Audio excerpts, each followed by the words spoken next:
తెలంగాణ రాష్ట్ర అధికారిక చిహ్నం నుంచి కాకతీయ కళాతోరణాన్ని తొలగించడంపై అన్ని వర్గాల నుంచి విమర్శలు వెల్లువెత్తుతున్నాయి. సీఎం రేవంత్ రెడ్డి పర్సనల్ ఎజెండాతోనే లోగోను మారుస్తున్నారని మేధావులు, విద్యార్థులు మండిపడుతున్నారు. ప్రభుత్వం వెంటనే నిర్ణయాన్ని వెనక్కి తీసుకోకుంటే పెద్ద ఎత్తున నిరసనలు చేపడతామని హెచ్చరించారు. మరింత సమాచారాన్ని వరంగల్ నుంచి మా ప్రతినిధి రవికాంత్ అందిస్తారు. లో ఉన్నటువంటి కాకతీయ కళాతోరణం ఒక రాచరికపు గుర్తుకు ఆ ఆనవాళ్లకు నిదర్శనం అని చెప్పి వాళ్ళ కాంగ్రెస్ ప్రభుత్వం ఆ కాకతీయ కళాతోరణాన్ని అధికారిక చిహ్నంలో నుంచి తొలగించే ప్రయత్నం చేస్తూ ఉంది. దీన్ని ఓరుగల్లు వాసులంతా కూడా తీవ్రమైన వ్యతిరేకత వెలుపుస్తూ ఉన్న నేపథ్యం మనం చూస్తూ ఉన్నాం. మేధావులు కావచ్చు, విద్యావంతులు కావచ్చు ఆ నిర్ణయం పట్ల తీవ్రంగా వ్యతిరేకిస్తున్నారు. కాకతీయ కళాతోరణం అంటే దాంట్లో అనేక అంశాలు దాగి ఉంటాయి. దాంట్లో 32 అంశాలు దాగి ఉంటాయి. కాకతీయుల పాలనకు నిదర్శనంగా వాళ్ళు చెప్తా ఉంటారు. ప్రజారంజక పాలన అందించిన నేపథ్యాన్ని కూడా కాకతీయులకు సంబంధించి ఇప్పటికీ గుర్తు చేసుకుంటూ ఉంటారు. వాళ్ళ ఆనవాళ్ళు ఇప్పటికీ ఏదైతే గొలుసుకట్టు చెరువుల ద్వారా ఇప్పటికీ కాకతీయులకు సంబంధించిన ముద్ర ఇప్పటికీ ఉన్న నేపథ్యము.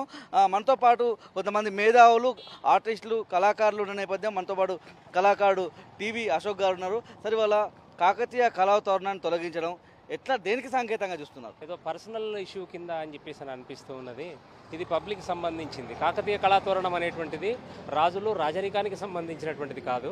కాకతీయ కళాతోరణంలో అనేక రకమైనటువంటి విశేషాలు, అంటే కాకతీయ రాజులు ఆ రోజుల్లో వాళ్ళు చేసినటువంటి, ప్రజలకు చేసినటువంటి మంచి పనులను దానిలో నిదర్శనంగా అది పెట్టడం జరిగింది.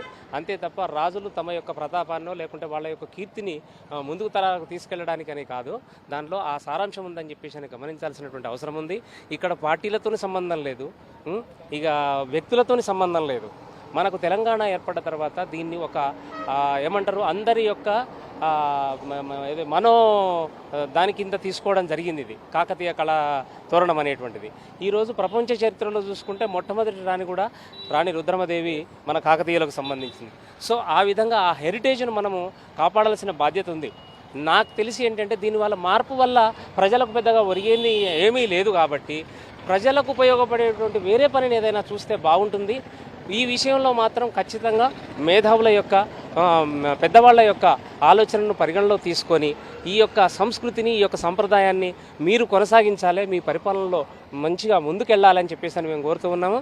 కాకతీయ కళాతోరణాన్ని తీసేయడం మాత్రము తెలంగాణ ప్రజలు ఎట్టి పరిస్థితుల్లో కూడా జీర్ణించుకోలేరు అని చెప్పేసి ఈ సందర్భంగా తెలియజేస్తున్నాను. దీనికి సానుకూలంగా స్పందించాలి. ప్రభుత్వంలో ఉన్నారు కాబట్టి ప్రజలకు ఉపయోగపడేటువంటి, దీనివల్ల ప్రజలకు ఏదో మేలు జరగడం కాదు, ఇంకా వేరే దాని మీద దృష్టి పెడితే బాగుంటుందని చెప్పేసి అని మేము కోరుతున్నాం ఒక కళాకారుడిగా. కొమరయ్య గారు, ఇవాళ రాచరికానికి గుర్తుగా ఈ కళాతోరణాన్ని మనం చూస్తూ ఉన్నామా? ముఖ్యంగా కాకతీయులు అంటే ఇలాంటి పరిపాలన వైవిధ్యంతో పాటు ఇవాళ పేరిణి లాంటి నృత్యం కూడా ఉంటుంది. ఇట్లాంటి నృత్యాలు, ఇట్లాంటి కళలన్నీ కూడా చెరిపివేయాల్సిన అవసరం అని భావిస్తున్నారా? ఎట్లా ఉంది? ఇప్పుడు ఈరోజు రేవంత్ రెడ్డి గారు ఎన్నో పనులున్నా కూడా వాటన్నింటిని పక్కన పెట్టి ఇవాళ ఎంబ్లమ్ను మార్చడానికి చాలా ప్రజలు ఒక విధంగా చూస్తారు. ఎందుకంటే ఇవాళ ప్రపంచ చరిత్రలో చూసుకుంటే, నాగరికతలో చూసుకుంటే ఎక్కడైతే నీరు ఉంటుందో అక్కడే నాగరికత అభివృద్ధి చెందింది. ఆ అంశాన్ని దృష్టిలో పెట్టుకొని ఇవాళ కాకతీయులు ఎన్నో చెరువులు తవ్వించి ప్రజలకు సాగునీరు, తాగునీరు అందాలన్న ఉద్దేశంగా ఇవాళ వాళ్ళు చేసిన ఎన్నో కార్యక్రమాలు ఇవాళ ప్రజలకు, ఇవాళ మన వరంగల్ కానీ పక్కన ఉన్న ఎన్నో దాదాపు ఒక 400 చెరువులు, తాటకాలు ఇవాళ తవ్వించిన ఘనత కాకతీయులకు ఉన్నది.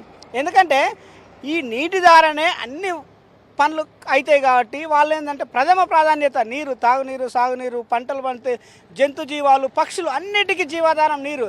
కాబట్టి వాళ్ళు ప్రథమ ప్రాధాన్యతగా నీటికి ఇచ్చి ఇలా అన్ని అవసరాలను తీర్చింది. ఇలా దేశంలో నీటి కొరత ఉన్నది అంటే, కానీ ఇక్కడ లేదంటే ఇవాళ వాళ్ళు ఎంత ఒక 2000 సంవత్సరాల ముందు చూపుతోని ఇలా నీటిని పొదుపట్టిరంటే మనం ఆలోచించాలి.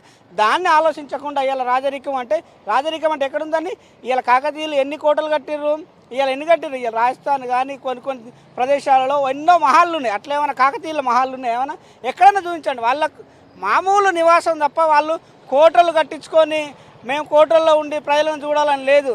ప్రజల అవసరాలే మా అవసరాలుగా చూసిర్రు అంతే తప్ప ప్రజలను కూడా వాళ్ళు ఎప్పుడు ప్రజల కోసమే సర్వీస్ చేసేది తప్ప వాళ్ళ కోసం చేయలే.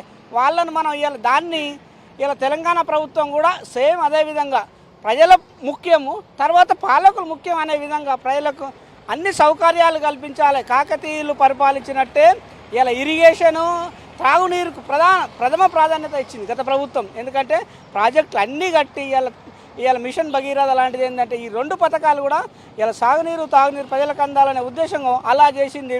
కాకుండా వీళ్ళు ఏంటంటే గత ప్రభుత్వం చేసిన దాన్ని మేము ఉంచొద్దు, ఎట్లయినా ఇది కక్షపూరితంగా చేయాలని చేస్తున్నారు తప్ప దీంట్లో ఎలాంటి రాజరికం లేదని నేను అంటున్నా. పొలిటికల్ సైన్స్ సంబంధించిన పరిశోధక విద్యార్థుడు, పాలిటిక్స్లో మీరు పొలిటికల్ సైన్స్ సంబంధించిన విద్యార్థి కాబట్టి ఇలాంటి అంశాలకు సంబంధించి చరిత్రను పక్కదోవ పట్టించే అంశాలకు సంబంధించి పాలిటిక్స్ని ఇట్లాంటి అంశాలకు వాడుకోవచ్చా వాడుకోవద్దా? అయితే ఇక్కడ చరిత్రను అంటే విషయం ఏంటంటే చరిత్రను తప్పుదోవ పట్టించడం కాదు, ఆయన దృష్టి ఇది ప్రజల దృష్టి ఆయన ఇచ్చిన హామీల నుంచి పక్కకు మరల్చేందుకు ఇట్లాంటి అంశాలను ముందేసుకున్నాడు. ఏదైతే రాష్ట్ర చిహ్నం నుండి కాకతీయ కళాతోరణం తొలగించడం అనే అంశము ఒక నియంత్రిత పోకడకు దారితీస్తుంది. ఎందుకంటే ఈరోజు తెలంగాణ రాష్ట్రంలో కాకతీయ కళాతోరణం అనేది ఆనాడు ఓరుగల్లు వేదికగా కాకతీయ రాజులు పాలించిన స్వర్ణయుగానికి ఆనాడు అంటే ప్రజలు ఒక స్వర్ణయుగ పాలన అందించారు కాబట్టి దానికి చిహ్నంగా ఈ కాకతీయ కళాతోరణాన్ని ప్రతీకగా వాళ్ళు ఏర్పాటు చేసుకున్నారు. దాంతో పాటు రాజేందర్ ఉన్నారు, యూనివర్సిటీ సంబంధించిన విద్యార్థి నాయకుడు. ఈ ప్రాంతానికి తెలంగాణ సమాజానికే ఈ కాకతీయ కాలంలో కొంచెం ప్రజలకు కనీస అవసరాలు తీరినాయి. ప్రజలు స్వచ్ఛందంగా ప్రజలంతా కూడా మంచి పనులు చేసి ఆరోగ్య జీవితాన్ని గడిపించి తినడానికి ఫుడ్ ఉండడానికి ఇల్లు నీరు ఉండడానికి కూడా నివసించే ఇది తెలంగాణలో కాకతీయులు పరిపాలించే ఈ ప్రాంతానికి కాస్తో కీస్తో న్యాయం జరిగింది. ఇలాంటి కాకతీయుల సామ్రాజ్యమైన ఇలా ఓరుగాలను ఇలా చరిత్రకరంగా ఉన్న నగరాన్ని దానికి చిహ్నంగా ఉన్న కాకతీయ తోరణాన్ని తొలగిస్తామనేది ఈ ప్రభుత్వానికి ఈ నిర్ణయం కూడా తీవ్రంగా మేము కాకతీయ యూనివర్సిటీ పక్షాన వ్యతిరేకిస్తున్నాం.